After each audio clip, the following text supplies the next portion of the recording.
Salut și bine ați venit pe canalul Phone Guide. Eu sunt Dan, în fața am un Samsung Galaxy A36 5G din 2025, Android 16, One UI 8.1 și astăzi vă voi vorbi despre blocare numere, blocare contacte, blocare a celor care vă sună și nu mai vreți să fiți sunați de ei. Bun, voi trece direct la treabă, merg la aplicația telefon.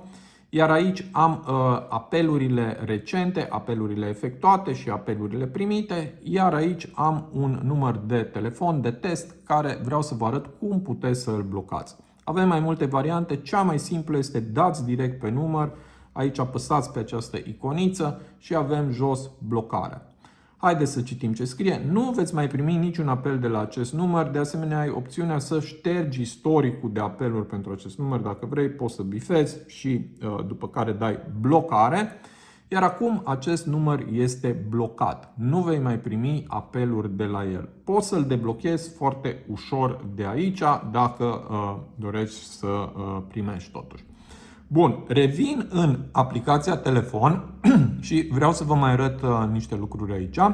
O altă variantă de blocare a numerelor este să apăsați pe această iconiță cu 3 puncte, mergeți la setări, iar aici avem din nou blocare numere. Îmi apare numărul tocmai blocat de mine, de unde pot să-l deblochez sau pot să-l adaug și de aici ca să-l blochez. Am dat pe recente, dau pe test, dau efectuat și mi apare din nou.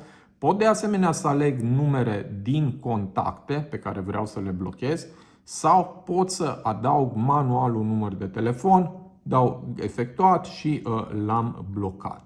Bun. O altă opțiune este blocați apeluri de la numere necunoscute. Dacă activez această opțiune și mă sună cineva pe care nu l-am în agenda, automat numărul va fi blocat. Deci puteți să activați și această opțiune. Și aici avem și opțiunea de blocați toate numerele. Deci dacă aveți un șir lung de numere blocate și vreți să le deblocați pe toate, puteți să dați și le-ați deblocat. Bun, voi merge înapoi, sunt tot în aplicația telefon și vreau să vă mai arăt încă o opțiune. Dacă dau din nou pe această iconiță cu 3 puncte, avem aici ascundere apeluri blocate. Ce înseamnă acest lucru?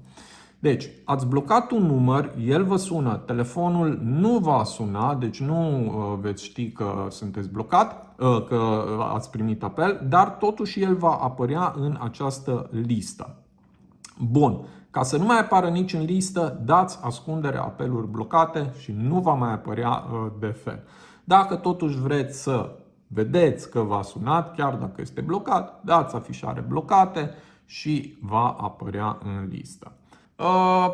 Lăsați-mi în comentarii părerea voastră despre această opțiune de blocare, dacă funcționează cum trebuie pentru voi și dacă aveți sugestii, puteți să mi le scrieți. De asemenea, dacă vă place tipul meu de conținut, puteți să vă abonați și ne vedem la următorul clip. Să aveți o zi faină!